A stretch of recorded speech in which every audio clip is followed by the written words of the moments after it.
Hi, this is Chris Miller on WWL.com. You can see behind me Blue Angel number 7 FA-18 Hornet. We're going to take a ride in that thing in a moment. These guys are getting ready for the air show, part of NOLA Navy Week. They'll be flying Saturday and Sunday afternoon.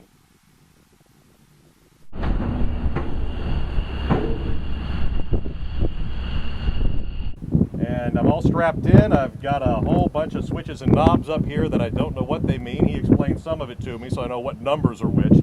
I think mostly I'm going to keep my hands to myself.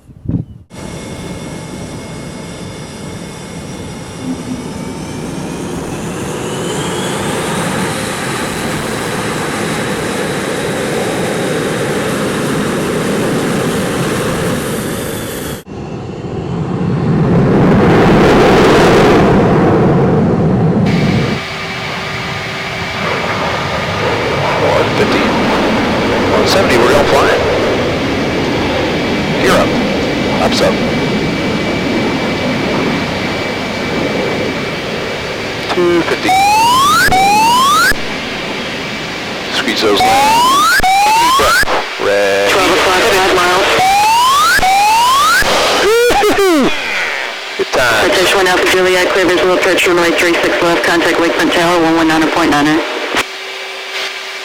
Yeah, I like that move. A little weightlessness going on there. Yeah.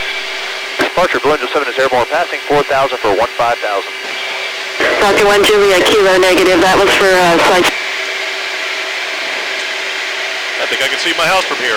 I'm sure you hear that all the time. Yeah. Blue Angel 7, new launch departure, radar contact, maintain 15,000, turn right, direct to the Harvey 153 at 20 DME, then flight plan route.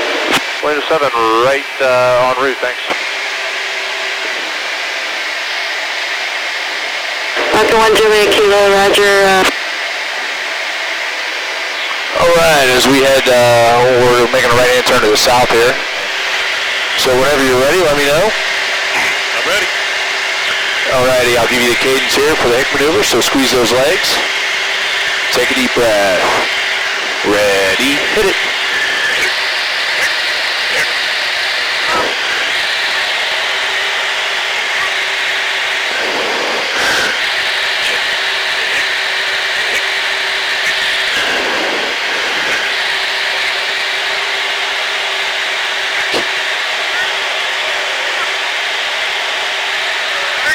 Nice job.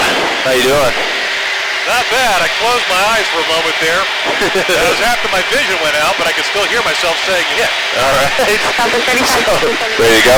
Ready to go. All right. Coming up. Coming left. Pushing out.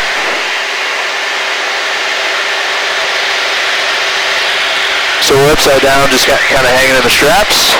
How do you keep your feet on the pedals? Here's the push. They kind of float a little bit, but... Alright, a few of y'all. How's that feel? 10, standby. That is something. Feels like my head's going to explode. Yeah. I think my head might be on the canopy. Rolling out. Active military airspace, active keeping you around. I'll give you good times, huh? probably about 2 minutes, and then I'll be able to give you a direct, but it's going to be 2 minutes.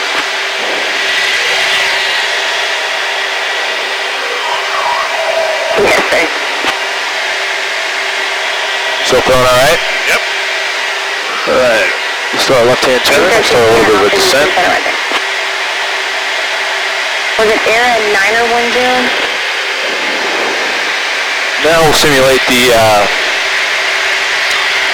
sneak attack, basically, that you see in the show. We get a decent amount of airspeed, and then we'll start a nice heavy pull to the vertical. So I'll give you the cadence for it.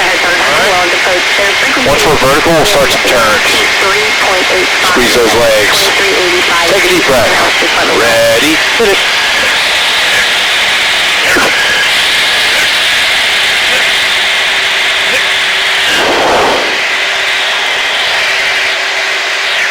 Starting a left-hand turn here.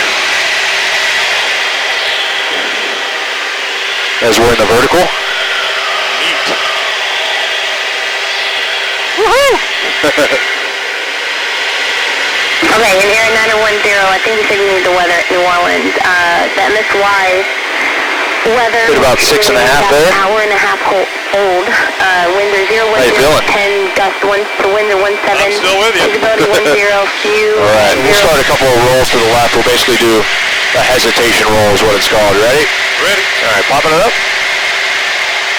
There's 90. There's inverted. There's left 90. And there's upright. Oh, man, that is cool. And light at this time.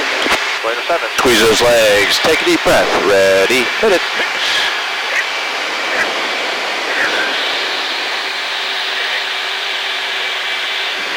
All right. Easing out here. We'll continue that left-hand turn. And bleed below 250. Smoke off. Gear down. You all right? Oh, that was good. Good stuff.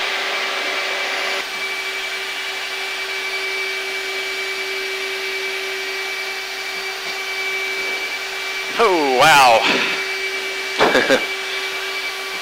Just taxiing around is fun. Yeah. Oh, well, back on the ground now, and I think I was up there maybe 45 minutes an hour, and it just flew by, and I am exhausted. So we'll go ahead and let Lieutenant Mark Tedrow do most of the talking here. So I guess first tell us a little bit about your aircraft here. This is the FA-18 Hornet. This is the Delta version, which is the two-seat version. These aircraft are currently operational throughout the fleet all over the world, on aircraft carriers all over the world, and in combat in Afghanistan and Iraq. It's been in service. This model has been in service since 1983, and like I said, continues to fly operational throughout the fleet today. And how long have you been a Blue Angel? I've been a Blue Angel since September, so a little over 6 months now, and I've loved every minute of it. As you can imagine, it's a dream come true for me.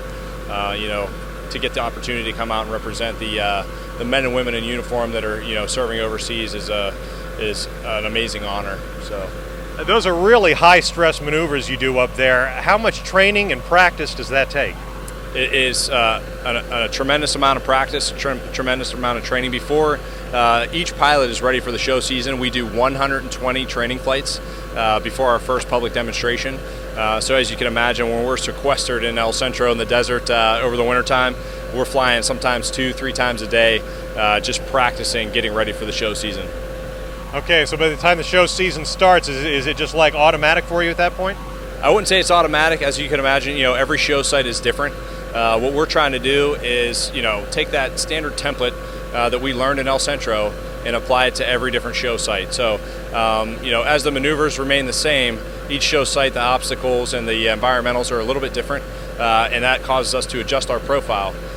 So that's why we come to a show site, we'll do a practice, we'll do our circle maneuvers just so we were ready to go come the start of the show, whether it be a Saturday or a Friday show.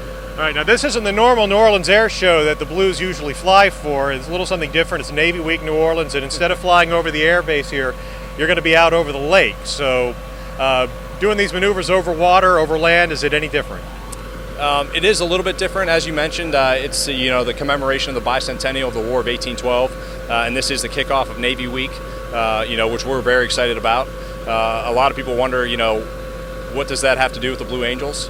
But it is a huge part of the Navy, and if anything, it's kind of shown us how far we've come since the days of 1812. As far as flying over the water as opposed to over an airfield like you see here, it is a little bit different. Obviously, it's a lot flatter terrain, a little of less of the environmentals as far as the heat signatures off the end of the runway. Shouldn't have to adjust our profiles as much over obstacles because there aren't as many obstacles over the water. But again, over the water, there tends to be a lot of wildlife, that sort of thing. So still a lot of things to be aware of, and we're gonna fly the safest demonstration we possibly can. So what are they going to see when they go out to the show this weekend? They're going to see a lot of different maneuvers from these Blue aircraft. The Blue Angels are here to represent the Navy and the Marine Corps and the pride and professionalism of the Navy and the Marine Corps, and we do that by flying a very precise and very tactical demonstration. You'll see, like I mentioned, the precise maneuvers demonstrated by the 1 through 4 pilots, the Diamond pilots, as they do their precision formation maneuvering throughout the demonstration. And then you'll also see that maximum performance demonstration by our 2 solo pilots, the number 5 and the number 6 pilot. And those are the guys who are going to go head on and look like they're about to hit and then just miss it. They are. That takes your breath away. It is, it's fun to watch. I think the crowd loves it. They're the opposing maneuvers. that they perform throughout the show, and it is definitely a crowd favorite. All right, now someone watching this, someone say in junior high school, considering maybe going into the Navy as a career, what does it take to become a naval aviator? First of all, you obviously want to do well in school. You want to go to college and get a degree. From there are a few different routes that you could take to become a Navy pilot, whether it be officer candidate school, reserve officer training, or the Naval Academy, one of the service academies. Through there, you can earn a commission and become a naval officer or a Marine Corps officer, and earn a flight package so that you could make your way down to Pensacola and start your flight training. From there, you have to do really well, obviously, in flight training, and then make your way onto a jet platform such as the Hornet or the Super Hornet, and then you can apply to be a Blue Angel once you have the requisite amount of hours. All right, got to have the right stuff too. Yes, sir. We are a team, and obviously we rely heavily upon one another, and how each individual fits into that team is a very big part of not only the team but the demonstration and us flying and operating safely with one another. All right, thank you very much, Lieutenant Mark Tedrow. He flies the number 7 plane for the Blue Angels.